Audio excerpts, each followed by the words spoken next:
সুপ্রিয় শিক্ষার্থীরা, কেমন আছো সবাই? আশা করছি সবাই ভালো আছো। সবাইকে আজকের অনলাইন ক্লাসে স্বাগত জানাচ্ছি।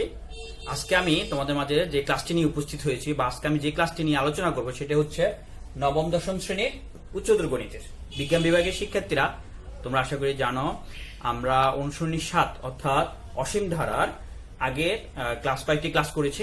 ওই ক্লাসগুলোতে তোমাদের বইয়ে কয়েকটি ম্যাথ নিয়ে আলোচনা করেছি। আজকে তোমাদের উচ্চগণিত বইয়ের অনুসরণী ৭-এর ১৬ নম্বর সৃজনশীলটা, তোমাদের যে ১৬ নম্বর সৃজনশীলটা আছে, আজকে সেটি নিয়ে ক্লাস করব। আজকে এই সৃজনশীল প্রশ্নটা সমাধান করার চেষ্টা করব। আমি আশা করছি আমার সাথে সাথে বিজ্ঞান বিভাগের শিক্ষার্থীরা সবাই ক্লাসটি দেখে ম্যাথটি চর্চা করার চেষ্টা করবে। ঠিক আছে? ওকে, আসো আর কথা না বাড়িয়ে আজকে ক্লাসটি শুরু করি। দেখা যাক। প্রথমে আসো আমি প্রশ্নটা একটু পড়ি তোমাদের জন্য। তোমরা তোমাদের উচ্চগণিত বইটা খুলবে এবং অনুশীলনী ৭-এর ১৬ নম্বর সৃজনশীলটা ধরবে। ঠিক আছে? আসো প্রশ্নটা দেখি। প্রশ্নটা কি বলা হয়েছে? একটি গুণোত্তর ধারার ৩টি ক্রমিক পদের সমষ্টি এত এবং গুণফল এত বলা আছে, 64 বলা আছে। বলছে ক নাম্বারটা কি বলেছে? উদ্দীপক হতে দুটি সমীকরণ গঠন করো। আমাদের যে উদ্দীপকটা দেওয়া আছে এই উদ্দীপক থেকে আমাদেরকে দুটা সমীকরণ কি করতে হবে? গঠন করতে হবে। খ নাম্বারে বলা হয়েছে ধারাটির প্রথম পদ ও সাধারণ অনুপাত কত? মানে এই ধারাটার আমাদের যে একটা গুণোত্তর ধারার কথা বলা হয়েছে, এই ধারাটার প্রথম পদ এবং সাধারণ অনুপাতটা আমাদেরকে নির্ণয় করতে হবে। ঘ নম্বরে বলা হয়েছে সাধারণ অনুপাত 1/5 হলে ধারাটির অসীমিতক সমষ্টি নির্ণয় করো। যদি ধারাটার যে ধারাটা নির্ণয় করবো সেই ধারাটার সাধারণ অনুপাত যদি 1/5 হয়, তাহলে ধারাটির অসীমিতক সমষ্টিটা আমাদেরকে কি করতে হবে? নির্ণয় করতে হবে। ওকে, পর্যায়ক্রমে আমরা সৃজনশীল প্রশ্নটা সমাধান করব। আসো প্রথমে ক নাম্বারটা সমাধান করতেছি। তাহলে সমাধান আমাদের প্রথমে ক নাম্বারটা সমাধান করতেছি। ক নাম্বারে বলা হয়েছিল কি? উদ্দীপক হতে দুইটি সমীকরণ গঠন করো। আমাদের এই উদ্দীপকটা থেকে দুইটা সমীকরণ গঠন করতে হবে। তাহলে এই ধারাটার ৩টি ক্রমিক পদের সমষ্টির কথা বলা হয়েছে। একটি গুণোত্তর ধারার 3টি ক্রমিক পদের সমষ্টি এত এবং গুণফল 64। ঠিক আছে? তাহলে আমাদের 3টা ক্রমিক পদ নির্ণয় করতে হবে। ক্রমিক সংখ্যা কথাটা বুঝতে হবে। ক্রমিক কি? ক্রমিক মানে হচ্ছে পরপর, যেমন 1-এর পরে 2, 2-এর পরে কত? 3। এটা হচ্ছে ক্রমিক। ঠিক আছে? যেমন 4, তুমি যদি 4 ধরো তাহলে 4 5 5, 5-এর পরে কত হবে? 6। তাহলে এটা হচ্ছে ক্রমিক 3টা পদ। এরকম করে আমাদেরকে 3টা পদ আগে ধরে নিতে হবে। যেহেতু এটা একটা কি ধারার কথা বলা হয়েছে? গুণোত্তর ধারা। তাহলে আমরা গুণোত্তর ধারাটা প্রথম পদটা ধরে নিব এবং সাধারণ অনুপাতটা ধরে নিব। লিখবো ধরি, খেয়াল করো সবাই, ধরি প্রথম পদ সমান সমান কি? a। এটা হচ্ছে আমাদের যে ধারাটার কথা বলা হয়েছে সেটা। তাহলে যেহেতু গুণোত্তর ধারা বলা হয়েছে, তাহলে আমরা বলবো সাধারণ কি? অনুপাত সমান সমান কি ধরলাম? r। ঠিক আছে? তাহলে ধারাটার প্রথম পদ ধরে নিলাম a, সাধারণ অনুপাত ধরে নিলাম কত? r। ঠিক আছে? এখন আমাদের যেহেতু প্রথম পদটা পেয়ে গেছে, তাহলে বাকি আর আছে কয়টা পদ? 2টা পদ, মানে দ্বিতীয় পদ এবং তৃতীয় পদ। তোমরা গুণোত্তর ধারা আমি আগেই বলেছিলাম, গুণোত্তর ধারা মনে আছে আশা করি। গুণোত্তর ধারা n-তম পদের সূত্রটা কি ছিল? a r⁻n কত? 1। তাহলে সুতরাং দ্বিতীয় পদ সমান সমান কি হবে? দ্বিতীয় পদ সমান তাহলে কি হবে? a r⁻n। n হলে এটা হচ্ছে কি? n-তম পদের সূত্র। তো দ্বিতীয় পদ যখন বলবো তো n এর মান কত বসাবো? 2। তাহলে 2 মাইনাস কত হবে? 1। তার মানে কত হবে? তার মানে a r⁻2 থেকে 1 গেলে কত? 1। এখানে একটা 1, সেই 1টা না লিখলেও চলবে। তারপরে সুতরাং তৃতীয় পদ সমান সমান, তাহলে তৃতীয় পদ কত হবে? a r⁻। দ্বিতীয় পদ এখানে 2 ছিল n এর জায়গায়, তাহলে এখন n এর জায়গায় কত বসাবো? 3। 3 মাইনাস 1, তাহলে কি হবে? a 3 থেকে 1 গেলে কত? 2, মানে a r²। তাহলে আমাদের প্রথম পদ হচ্ছে কত? a, দ্বিতীয় পদ হচ্ছে কত? r, তৃতীয় পদ হচ্ছে কত? a r²। তাহলে ক্রমিক হচ্ছে এটা। 3টা ক্রমিক পদ, প্রথম, দ্বিতীয়, তৃতীয়, এই যে পরপর। ঠিক আছে? ক্রমিক পদটা নির্ণয় করা হলো। এখন বলা হয়েছিল যে এবার শর্তগুলো নিয়ে আমরা সমীকরণ গঠন করব। বলছে 3টি ক্রমিক পদের সমষ্টি এত। তাহলে সমষ্টি, তাহলে প্রথম শর্ত মতে দিয়ে লিখবো। প্রথম শর্ত মতে বলছি কি? খেয়াল করো সবাই। প্রথম শর্ত মতে বলা হয়েছে 3টি ক্রমিক পদের সমষ্টি মানে কি? যোগ। ঠিক আছে? তাহলে এই 3টা পদের আমাদের যে 3টা পদ আমরা পাইছি, 3টা পদ যোগ করলে এত হবে বলতেছে। তাহলে প্রথম শর্ত মতে a plus a r plus a r², 3টা পদের যোগ করলাম, যোগ মানে সমষ্টি। তাহলে সমান সমান কত হবে? এত। এটা হচ্ছে 3টা পদের সমষ্টি। 24 সমস্ত 4 ডিভাইডেড বাই কত 5, ঠিক আছে। এটাকে দিলাম আমরা 1 নাম্বার সমীকরণ। তারপর আসলে দ্বিতীয় শর্ত মতে কি বলা হয়েছে দেখো, দ্বিতীয় শর্তটা বলা হয়েছিল এবং গুণফল কত হবে 64। কার গুণফল? ওই তিনটা পদেরই গুণফল, এ আর স্কয়ার, এই তিনটা পদ গুণ করলে কত হবে বলতেছে 64। তাহলে সেটা লিখবো এ ইন্টু এ আর স্কয়ার সমান সমান কত আসবে 64। তাহলে এটা হচ্ছে কত নাম্বার 2 নাম্বার, ঠিক আছে। তাহলে আমরা দুইটা সমীকরণ গঠন করলাম, আমাদের ক নাম্বারটা নির্ণয় করা হয়ে গেল। একটা সমীকরণ হচ্ছে এটা আর একটা সমীকরণ হচ্ছে এটা, দুইটা সমীকরণ গঠন করা হলো, ঠিক আছে। এবার আসো খ নাম্বারে কি বলা হয়েছে, ধারাটির প্রথম পদ, হ্যাঁ ধারাটির প্রথম পদ, আমরা যে প্রথম পদ মানে কাকে এর মানটা বের করতে হবে এবং সাধারণ অনুপাত কত বলছে বা নির্ণয় করতে হবে। সাধারণ অনুপাত মানে কার মান? আর এর মান। তাহলে আমরা এই দুটো সমীকরণ থেকে আমাদের এর মানটা এবং আর এর মানটা কি করে নিতে হবে, নির্ণয় করে নিতে হবে। খ নাম্বার, এবার আসো খ নাম্বারে যাই, আমি এটা মুছতেছি। খ নাম্বার দিয়ে লিখো ক নং হতে প্রাপ্ত, এটা লিখবো আগে, ক নং হতে প্রাপ্ত। তাহলে আমরা যে ক নং এর দুইটা সমীকরণ পাইছি, এই দুইটা সমীকরণ তুলবো। ক নং হতে প্রাপ্ত প্রথম সমীকরণটা কি ছিল, a plus a r square equal to 24 সমস্ত 5 ডিভাইড বাই কত 4 ডিভাইড বাই কত 5, এটা ছিল 1 নাম্বার সমীকরণ। এবং দ্বিতীয় শর্তটা কি ছিল, এটা ছিল আমাদের দ্বিতীয় শর্ত, a into a r square equal to কত 64, এটা ছিল আমাদের 2 নাম্বার সমীকরণ। তাহলে আমরা সমীকরণ দুটো তুললাম, তোলা হলো। এবার এটা আমি পুরোটা মুছলাম। এবার আসো আমরা এই দুটো সমীকরণ থেকে কি করব, কাজ করব। প্রথমে আমরা 2 নং সমীকরণটা থেকে কাজ করি। 2 নং হতে পাই বা 2 নংটা তুলি। 2 নংটা কত ছিল, a into a r square equal to কত 60 কত 4। এখন এটা একটু কাজ করি, তাহলে এ ঠিক কয়টা আছে এখানে, তিনটায় গুণ করলে কি হবে a কিউব, আর এর সাথে আর স্কয়ার গুণ করলে কি হবে আর কিউব ইকুয়াল টু 64। এখন এখানে একটু কাজ করি, এই 64 কে কি লেখা যায়, আচ্ছা থাকুক, এটা 64টা থাকুক, পরে কাজ করি। তাহলে বা এই দুটোর উপর কি আছে, দুটোর পাওয়ার কিউব, তাহলে আমরা হোল কিউব লিখতে পারবো, এ আর হোল টু দি পাওয়ার কত 3। 64 কে কি লেখা যায়, আমরা জানি 64 কে লেখা যায় কত 4 কিউব, ঠিক আছে। এখন উভয় পক্ষে কি সমান, ভিত্তি পাওয়ারটা সমান, এটার পাওয়ার 3 এটার পাওয়ার 3, তাহলে দুজনের পাওয়ার যদি সমান হয় উভয় পক্ষে, তাহলে ভিত্তিও কি লেখা যাবে, সমান লেখা যাবে। তাহলে বা এ আর সমান কত পেলাম 4, ঠিক আছে। এখান থেকে আমি একটু কাজ করি, তাহলে বা আমি এর মানটা বের করে উভয় পক্ষকে 8 দ্বারা ভাগ করি, এই পাশে যদি 8 দ্বারা ভাগ করতে আর চলে যাবে, শুধুমাত্র কে থাকে যাবে এ, শুধুমাত্র কে থাকে যাবে এ ইকুয়াল, এখানে যদি 8 দ্বারা ভাগ করতে তাহলে 4 ডিভাইডেড বাই কত আসবে আর, এটাকে দিলাম আমি 3 নাম্বার সমীকরণ, ঠিক আছে। তাহলে এটা আমরা কার থেকে পাইছি, এটা আমরা 2 নং থেকে বের করছি। এবার 2 নং থেকে আমরা কাজ করে কার মানটা বের করছি, এর মান কত পাইছি, a ইকুয়াল 4 ডিভাইডেড বাই আর, এর এই মানটা আমরা এই 1 নং সমীকরণে বসাবো, আমরা এই সমীকরণটাতে বসাবো, ঠিক আছে। তাহলে আমি একটু এটা মুছতেছি এখান থেকে, এরপর থেকে লিখো এর মান, এটার পরে এটা আসবে, এটা না, হ্যাঁ এটার পর থেকে এই জিনিসটা শুরু করবো। তাহলে এর মান, এই লাইনের পরের থেকে আমরা কাজটা শুরু করতেছি। এর মান এই 1 নং সমীকরণে বসিয়ে পাইলে, 1 নং এ বসিয়ে পাই, 1 নং এ বসাবো এবার। তাহলে এটা আমাদের 1 নং, সেটাতে আমরা কার মানটা বসাবো, এর মান কত পাইছি 4 ডিভাইডেড বাই আর, ঠিক আছে। তাহলে বসাই এর মান, এ হচ্ছে কত 4 ডিভাইডেড বাই আর, প্লাস এখানে এর মানটা বসাই, এর মান কত 4 ডিভাইডেড বাই আর ইনটু আর, সেই আরটা এই আরটা, প্লাস এখানে কি 4 ডিভাইডেড বাই আর ইনটু তার সাথে কি ছিল আর স্কয়ার ইকুয়াল টু, এখানে এটা একটু সমস্ত ভাঙাই আমরা এটা যদি 24 এর সাথে 5 সমস্ত ভাঙাই, এটা হর দিয়ে এটার সাথে এটা গুণ করে যেটা পাবো, মানে হরের সাথে এটা গুণ করব, গুণ করে লবটা তার সাথে যোগ করব। তাহলে 5 দ্বারা গুণ করি, 4 5 আর বেশি শূন্য হাতে আছে কত 2, 5 দুগুণে 10, 10 আর 2 কত 12, তাহলে কত পাই 120, তার সাথে এই 4টা যোগ হবে, তাহলে কত হবে 104 যদি যোগ করি তাহলে 100 কত আসবে 24, ঠিক আছে। তাহলে এটা বসাই, উপরে 124 আর নিচে কত থাকি যাবে 5, ঠিক আছে। এবার একটু কাজ করব, ক্যালকুলেশন করি।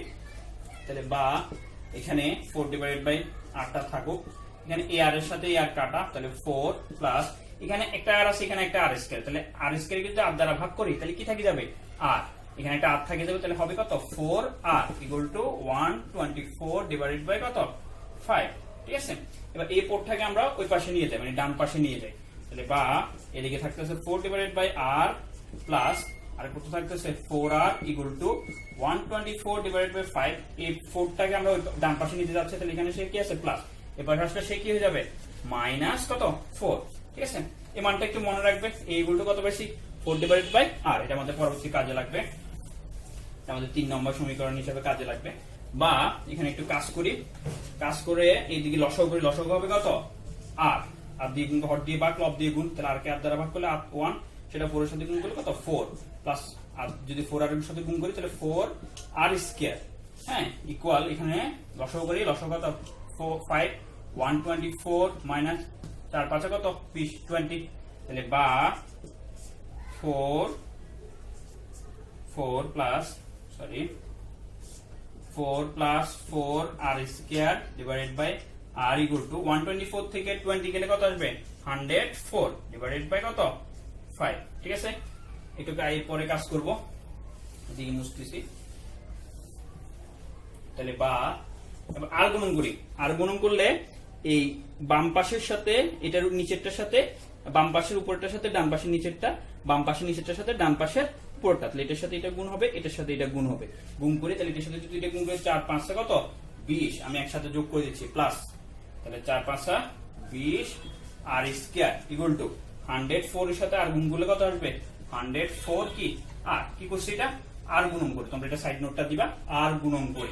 এবার কাজ করি একটু, বা আমি এই 104টাকে এদিকে লিখে দিবে আর গুণন করে, তোমরা এটা লিখবা। এবার এই 104টাকে ডান পাশ থেকে আমরা বাম পাশে নিয়ে, সেই পাশে আছে কি প্লাস, তাহলে এই পাশে আসলে সে কি হয়ে যাবে মাইনাস। এবং একসাথে এটাকে সাজিয়ে লিখি ক্রমান্বয়ে পাওয়ার এই অনুসারে, পাওয়ার ক্রম অনুসারে, 20 আর স্কয়ার, তারপর এটা আসবে এটার পাশে প্লাস, তাহলে এখানে আসলে সে কি হয়ে যাবে মাইনাস 104 আর প্লাস কত থাকবে 20 ইকুয়াল টু কত 0, ডান পাশের কেউ থাকবে না, আমি এটাকে একসাথে সাজিয়ে লিখলাম। এবার এই জিনিসটাকে কাজ করি, ওই পক্ষকে আমরা 2 দ্বারা ভাগ করি, 2 দ্বারা ভাগ করি, এটাকে যদি 2 দ্বারা ভাগ করি তাহলে 10 দুগুণে কত 20 10 আর স্কয়ার মাইনাস 104 কে 2 দ্বারা যদি 5 দুগুণে 10, হ্যাঁ 5 দুগুণে 10 2 দুগুণে 4 20 52 আর প্লাস আবারো 10 দুগুণে কত 20 ইকুয়াল টু 0। ঠিক আছে, তাহলে আমরা এটা পুরোটাকে 10 দ্বারা এটাকে 2 দ্বারা কি করলাম ভাগ করলে এই লাইনটা পেলাম। এবার মিডল টার্ম করব, মিডল টার্ম কি করার কি শর্ত কি ছিল আসলে তোমাদের মনে আছে, এখানে প্রথমটার সাথে এটা প্রথমটা গুণ করব, এটা শেষেরটা গুণ করব, প্রথম এখানে প্রথমটার সাথে এটা শেষের সহগটা আমরা গুণ করতে 10 10 এ কত হবে 100। ঠিক আছে, 100 এর গুণগুলো বের করি, তাহলে 1 ইনটু কত হবে 100, আবার 2 ইনটু কত আসবে 50, আমাদেরকে মিলাতে হবে 52, তাহলে যোগ বিয়োগ করে মিডল টার্ম মাঝখানেরটা মিলাতে হবে, তাহলে এটার সাথে করলে হবে না, এটা বাদ। এটা যদি করি 50 সাথে 2 এ যোগ করলে কত আসবে 52, আর 50 সাথে 2 এ গুণ করলে কত আসে এই যে 100 আসে, তাহলে আমরা এটা নিব। ঠিক আছে, তাহলে 50 আর কত 2। ঠিক আছে, তাহলে এটা কাজ করি এখান থেকে, তাহলে বা 10 আর স্কয়ার মাইনাস 50 আর মাইনাস 2 আর প্লাস কত প্লাস 10 ইকুয়াল কত 0। তাহলে বা প্রথম দুইটা থেকে আমি কমন নিব, এই দুইটা থেকে কি কমন যাচ্ছে, এখানে 10 আছে, তাহলে 10 পুরোটা থেকে 10 আর কমন যাবে, 10 আরটা কমন নিলে 10 আর স্কয়ার কে 10 আর দ্বারা ভাগ করলে এখানে একটা আর থাকবে, মাইনাস 50 আর কে 10 আর দ্বারা ভাগ করলে এখানে থাকবে 5। ঠিক আছে 5, তারপর এই দুইটা থেকে কমন নিবে, এই দুইটা থেকে -2 কমন যাচ্ছে, -2 কমন নিলে সরি -2 কমন নিলে মাইনাসে মাইনাসে কি হয়ে যাবে প্লাস, 2 2 চলে যাবে, তাহলে থাকি যাবে কত আর প্লাসে মাইনাসে কি হয়ে যাবে মাইনাস, 10 কে যদি 5 দুগুণে 10 ইকুয়াল টু কত 0। ঠিক আছে, তাহলে আমরা কমন নিলাম। এবার কমন দুইটার জন্য একটা আর আনকমন দুইটা মিলে একটা, তোমরা আশা করি জানো, তাহলে একসাথে ওভাবে সাজায়, তাহলে এই দুইটার জন্য একটা লিখবো আর -5, আর এই দুইটা মিলে একটা লিখবো 10 আর -2 ইকুয়াল কত 0। ঠিক আছে, তাহলে এই দুইটা ইকুয়াল টু 0 যেহেতু, তাহলে হয় এবং অথবা দিয়ে করব, তাহলে হয় r -5 ইকুয়াল 0 অথবা 10r -2 ইকুয়াল টু কত আসবে 0। তাহলে বা এই 5টাকে এই পাশে নিয়ে যায়, তাহলে আর ইকুয়াল টু এটা মাইনাস আছে এই পাশে আসলে প্লাস হয়ে যাবে, আর ইকুয়াল টু 5 বা 10 আর ইকুয়াল টু -2টা আছে সেই পাশে আসলে কি হয়ে যাবে +2। দুই পক্ষকে 10 দ্বারা ভাগ করলে তাহলে বা আর এখানে 10 দ্বারা ভাগ করলে 10 চলে যাবে, আর থাকবে ইকুয়াল টু 2 ডিভাইডেড বাই কত আসবে 10, কাটাকাটি করলে 2 একে 2, 5 দুগুণে কত আসবে 10, তার মানে 1 ডিভাইডেড বাই কত থাকবে 5। ঠিক আছে, তাহলে এটা হচ্ছে আমাদের আর দুইটা মান পাইছি। আর এই মানগুলো আমরা আগে যে 3 নম্বর সমীকরণটা বের করছিলাম, 3 নম্বর সমীকরণটা মনে আছে কি ছিল, a equal to 4 divided by r। ঠিক আছে, এটা আমাদের 3 নম্বর সমীকরণটা ছিল, এটা আমি মুছে ফেলেছি, তোমাদের মনে আছে। তাহলে এই সমীকরণে আমরা বসাবো কার মানটা বসাবো, r এর মান। r এর মান বসাইলে আমরা এর মানটা পাবো। তাহলে সেটা লিখবো এবার, তাহলে কি লিখবো, r এর মান 3 নং এ বসিয়ে পাই, 3 নং এ বসিয়ে পাই। ঠিক আছে, 3 নং এ বসিয়ে পাই। 3 নংটা কি ছিল, a equal to 4 divided by কি ছিল r। ঠিক আছে, এটা ছিল আমাদের 3 নম্বর। তোমরা আগের একটু দেখো তাহলে বুঝতে পারবে এর মানটা কত ছিল, 3 নম্বর সমীকরণটা 4 ডিভাইড বাই r। তাহলে r ইকুয়াল টু প্রথমে 5 বসাবো, r ইকুয়াল টু 5 হলে, তাহলে এখানে যদি r ইকুয়াল টু 5 বসাই তাহলে a ইকুয়াল 4 ডিভাইডেড বাই কত আসবে 5। ঠিক আছে, এই যে r এর জায়গায় 5 হয়ে গেল। তারপর r equal to 1 divided by 5 হলে এবার r এর মান কত বসাবো, 1 ডিভাইডেড 5 এখানে বসাবো, তাহলে a equal 4 divided by r এর জায়গায় বসাচ্ছি, 1 ডিভাইডেড বাই 5। এটাকে উল্টাই দাও, উল্টাই দিলে 4 ইনটু এটা উল্টে যাবে, তাহলে উপরেরটা নিচে, নিচেরটা উপরে আসবে, তাহলে 5 ডিভাইডেড বাই কত আসবে 1। ঠিক আছে, তাহলে কাটা গুলো 1টা না লিখলেও চলবে। ঠিক আছে, 1টা লেখার দরকার নেই, উল্টে গেলে 5 হয়ে যাবে, 4 5 কত আসে যাবে 20, শেষ। তাহলে r এর মান কয়টা পাইছি, 2টা, এর মানও কয়টা পাইছি 2টা। তাহলে আমাদেরকে বের করতে বলছিল কি, ধারাটির প্রথম পদ মানে কি এর মান, সাধারণ অনুপাত, তার মানে কার মান, r এর মান, দুইটা আমরা বের করছি। সুতরাং আমরা লিখতে পারবো, সুতরাং প্রথম পদ সমান সমান, প্রথম পদ মানে এর মান কয়টা পাইছি 2টা, তাহলে 4 ডিভাইডেড বাই 5 অথবা কত আরেকটা 20, এবং সাধারণ অনুপাত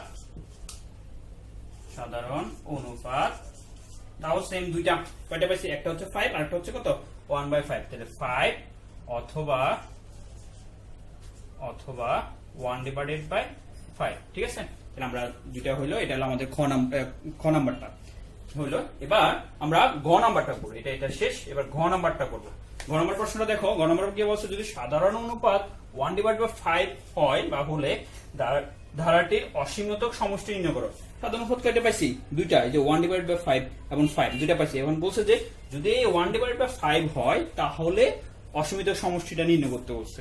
ওকে, এখন দেখো, যখন সাধারণ অনুপাত 1 ডিভাইড বাই 5 হয়, এই যে 1 ডিভাইড বাই 5, তখন প্রথম পদ কত পাইছি, এই খেয়াল করো, সরি এটা 20 ছিল, প্রথম পদ কত ছিল 20, তাহলে r এর মান 1 ডিভাইড বাই 5 হলে এর মান কত হয়ে যায় 20। ঠিক আছে, আমরা এই দুটো নিয়ে কাজ করব।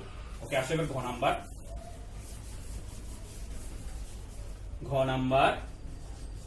খ নং হতে প্রাপ্ত দিয়ে লিখবা, খ নং হতে প্রাপ্ত প্রথম পদ a ইকুয়াল, তাহলে প্রথম পদ যখন 20 হয় তখন সাধারণ অনুপাত কত হয় 1/5, যেহেতু আমাদের সাধারণ অনুপাত 1 ডিভাইড বাই 5 হয়েছে, তাহলে আমরা এটাই নিব প্রথম পদ। তাহলে প্রথম পদ a ইকুয়াল টু 20 এবং সাধারণ অনুপাত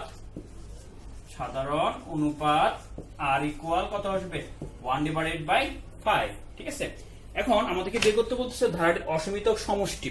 আমরা জানি যে, তোমরা আশা করি মনে আছে, আমরা আগে ক্লাসে বলছিলাম অসীমতক সমষ্টি কখন থাকবে, যদি r এর মানটা 1 থেকে কি হয় ছোট হয়, তাহলে এই 1 ডিভাইড বাই 5 টা অবশ্যই 1 থেকে কি ছোট, তাহলে আমরা লিখবো লেস দেন কি 1। তাহলে যেহেতু এটা এই r এর মানটা 1 থেকে ছোট, তাহলে এই ধারাটা কি থাকবে, অসীমতক সমষ্টি থাকবে। আমরা এখন সেটা নির্ণয় করব, খেয়াল করো একটু। সুতরাং অসীমতক সমষ্টি সমান সমান, অসীমতক সমষ্টি সূত্রটা তোমাদের আশা করি মনে আছে, কি ছিল, আচ্ছা খেয়াল করো, সূত্রটা ছিল a ডিভাইডেড বাই 1 মাইনাস কত r। তাহলে আমি একটু এদিক থেকে করতেছি, তাহলে এর মানটা বসাই, এর মান কত ছিল 20 ডিভাইডেড বাই 1 মাইনাস r এর মান কত, r এর মান 1 ডিভাইডেড বাই 5। নিচে লসাগু করি, আমি একটু এদিক থেকে করতেছি। 20 ডিভাইডেড বাই লসাগু করলে কত আসবে 5, 5 5 একে 5 মাইনাস কত 1, এরপর সুতরাং এই লাইনের পরে এই লাইন আসতেছে, তারপর পাশে করতেছি। তাহলে 20 ডিভাইডেড বাই 5 থেকে 1 গেলে কত 4, নিচে কত থাকবে 5, তারপরের লাইন এই পরের লাইন এটা উল্টাই দিই 20 ইনটু এটা উল্টে যাবে, নিচে ভগ্নাংশ উল্টে গেলে নিচেরটা উপরে, উপরটা কোথায় আসবে নিচে। তাহলে 5 ছিল নিচে, সে যাবে উপরে, আর উপরে কত ছিল 4, সে আসবে নিচে। তাহলে কাটাটি করি, 4 5 কত 20, তাহলে 5 5 গুণ করলে 5 5 কত আসবে 25। ঠিক আছে, এটাই হচ্ছে আমাদের সেই ধারাটির অসমিতক কি সমষ্টি। তাহলে লিখতে পারো এদিকে, সুতরাং সমষ্টি সমান সমান বা অসমিতক সমষ্টি লিখতে পারবো, সমষ্টি সমান সমান কত আসবে 25। শেষ। ওকে, আশা করছি সবাই ক্লাসটি বুঝতে পেরেছো। একটি খুবই ইম্পর্টেন্ট একটি সৃজনশীল প্রশ্ন তোমাদের অনুশীলনীর সাথে। আশা করছি সবাই ক্লাসটি বুঝতে পেরেছো। মনোযোগ দিয়ে ক্লাসটি আবার ভালো করে দেখে সৃজনশীল প্রশ্নটি সমাধান করবে, বাসায় থাকবে, নিরাপদে থাকবে এবং বেশি করে ম্যাথ চর্চা করবে। আল্লাহ হাফেজ।